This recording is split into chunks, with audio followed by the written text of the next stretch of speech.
요한계시록 10장입니다. 1절에서 11절 말씀 함께 있습니다. 내가 또 보니 힘센 다른 천사가 구름을 입고 하늘에서 내려오는데 그 머리 위에 무지개가 있고 그 얼굴은 해 같고 그 발은 불기둥 같으며 그 손에는 펴놓인 작은 두루마리를 들고 그 오른발은 바다를 밟고 왼발은 땅을 밟고 사자가 부르짖는 것 같이 큰 소리로 외치니 그가 외칠 때에 일곱 우레가 그 소리를 내어 말하더라. 일곱 우레가 말을 할 때에 내가 기록하려고 하다가 곧 들으니 하늘에서 소리가 나서 말하기를 일곱 우레가 말한 것을 임봉하고 기록하지 말라 하더라. 내가 본 바 바다와 땅을 밟고 서 있는 천사가 하늘을 향하여 오른손을 들고 세세토록 살아계시니 곧 하늘과 그 가운데에 있는 물건이며 땅과 그 가운데에 있는 물건이며 바다와 그 가운데에 있는 물건을 창조하신 이를 가리켜 맹세하여 이르되 지체하지 아니하리니 일곱째 천사가 소리내는 날 그의 나팔을 불려고 할 때에 하나님이 그의 종 선지자들에게 전하신 복음과 같이 하나님의 그 비밀이 이루어지리라 하더라. 하늘에서 나서 내게 들리던 음성이 또 내게 말하여 이르되 내가 가서 바다와 땅을 밟고 서 있는 천사의 손에 펴놓인 두루마리를 가지라 하기로 내가 천사에게 나아가 작은 두루마리를 달라 한즉 천사가 이르되 갖다 먹어버리라. 내 배에는 쓰나 내 입에는 꿀같이 달리라 하거늘 내가 천사의 손에서 작은 두루마리를 갖다 먹어버리니 내 입에는 꿀같이 다나 먹은 후에 내 배에서는 쓰게 되더라. 그가 내게 말하기를 내가 많은 백성과 나라와 방언과 임금에게 다시 예언하여야 하리라 하더라. 길을 가다 보면은 사인이 있습니다. 어느 방향으로 가면 내가 목표하는 곳이 나온다라고 지명과 또한 거리와 방향을 표시하는 바로 그 기능을 하는 것이 사인입니다. 이것이 있으면은 우리가 길을 바르게 갈 수 있지만 없으면은 길을 잃어버리기 일쑤입니다. 사실 가만히 생각해 보면 우리의 모습, 우리 신앙인들의 삶의 그 모습이 지표여야 하지 않나, 이 사인의 역할을 해야 되지 않나라는 생각이 들 때가 있습니다. 아니, 내가 어디로 가는지를 몰라서가 아니라 다른 사람들이 세상이 나를 보면서 하나님은 어떤 분이신지 또한 하나님께 나아가는 것이 어느 길인지 어느 방향인지를 알 수 있는 그러한 사인이 되어야 된다라고 생각이 됩니다. 내가 어디에 서느냐 어떻게 하느냐에 따라서 세상 사람들에게 주님을 가르쳐 줄 수도 있고 또한 그 길을 잃어버리게도 할 수 있는 그런 중요한 역할을 저와 여러분들이 하는 겁니다. 오늘 저희가 나누었던 말씀 일곱 번째 재앙이죠. 일곱 번 마지막 나팔을 불 천사가 등장을 합니다. 구름을 옷처럼 입었고 무지개를 면류관처럼 쓰고 있었습니다. 해같이 얼굴이 빛나고 그 발은 강했습니다. 오른발은 바다를 밟고 왼발은 땅을 밟을 정도다라고 하는 거 보니까 거대한 굉장히 그 영향력이 큰 그런 천사가 등장을 합니다. 이미 우리가 나누었지만 마지막 일곱 번째 재앙이 일어날 때는 이 일곱 번째라는 것은 하나님의 궁극적인 승리를 보여주는 것이다 라고 나누었습니다. 큰 권세를 가진 천사들, 그 모습이 어땠느냐? 물론 크고 두려웠지만 그 천사가 하는 일은 하늘을 향해서 오른손을 들었고 하나님 말씀을 따라했고 또한 명령대로 행했다라고 기록을 하고 있어요. 아무리 그 규모가 크고 대단한 천사다 할지라도 하나님 앞에서는 피조물일 수밖에 없는 겁니다. 심판에 있어서 이 일곱 번째 천사가 매우 결정적인 역할을 하지만 하나님께 순종했고 그 순종이 나팔이 되자 오누지는 승리의 찬양을 부르게 되었던 겁니다. 특히 6절 말씀에 보니까 하나님을 가리켜 맹세했다라고 했습니다. 그 모습을 보면은 우리가 예배 드릴 때 모습이 아니었을까라는 생각이 들어요.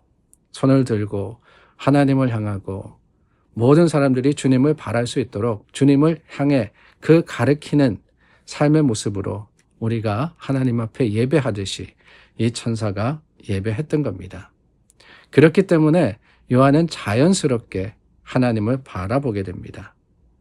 다르게 표현하면은 이 7번째 천사가 바로 사인이 되었다라고 하는 거 아니겠어요?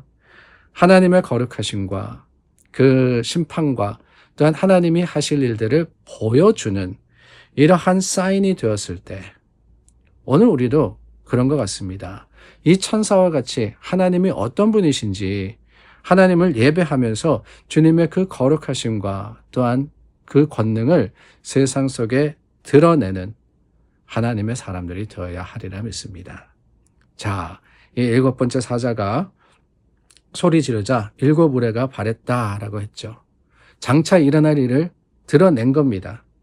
근데 재미있는 일이 있습니다. 요한이 이 7 우레의 소리를 기록하려 그랬습니다. 그런데 하나님이 하지 마라. 봉인하시죠.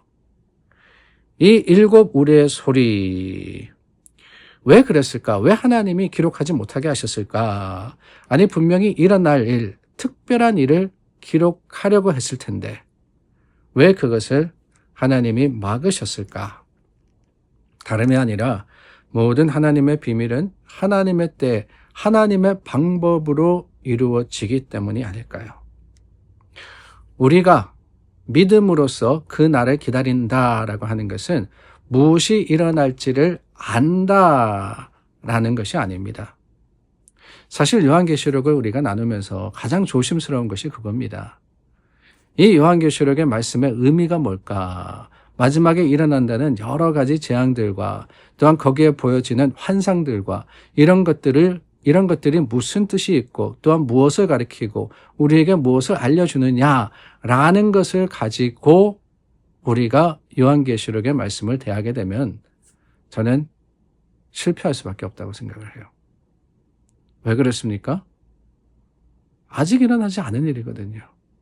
우리가 경험해보지 못한 일입니다. 그런데 우리 경험에 빗대어서 이러한 표현을 한 것은 이걸 거다. 뭐 중동에 전쟁이 일어난다. 이것은 이스라엘이고 이것은 뭐 다른 이 중동의 여러 나라들이고 그런 것을 의미하고 뭐 핵폭탄 어쩌고 누가 알겠습니까?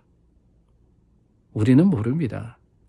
다만 우리가 이런 말씀을 가지고 우리의 삶에 비추어서 하나님 앞에 바로 서려고 노력하는 것이지.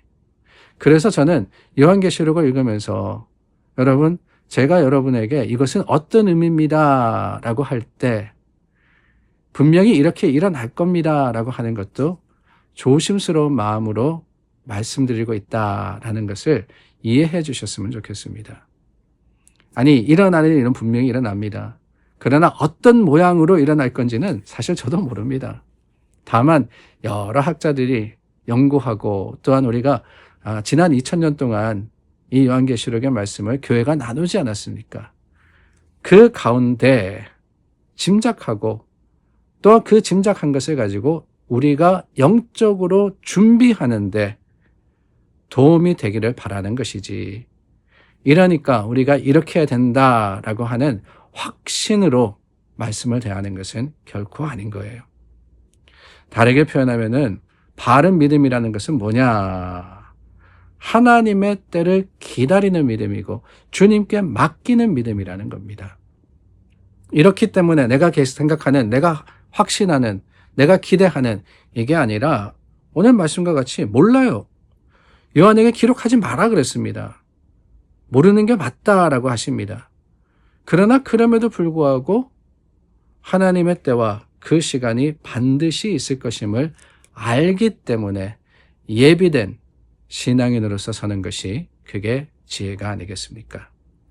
오늘 말씀해 보면은 7째 천사에게서 두루마리를 요한이 받아 먹었습니다. 입에는 달았으나 배에는 썼다라고 하죠. 이 두루마리를 받아 먹은 것 예전에도 한 번 있었습니다.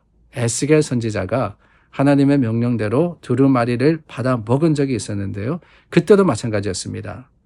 입에는 달았지만은 속에서는 썼는데 그 글이 왜 그랬느냐? 애가와 애곡과 재앙에 관한 것이었기 때문에 그렇습니다. 하나님의 말씀은 그런 게 아닐까요? 우리가 받을 때, 우리가 먹을 때 꿀같이 답니다. 그러나 하나님의 말씀이 지혜가 되고 또한 우리 삶이 되기 위해서는 반드시 거기에 회개가 있고 아픔이 있고 훈련이 있고 시련이 있고 연단이 있어야지만 하나님의 온전한 뜻이 이루어지는 겁니다. 하나님의 말씀 내 마음에 딱 맞도록 내가 알고 내가 이해하고 내가 받아들이고 그게 아니에요.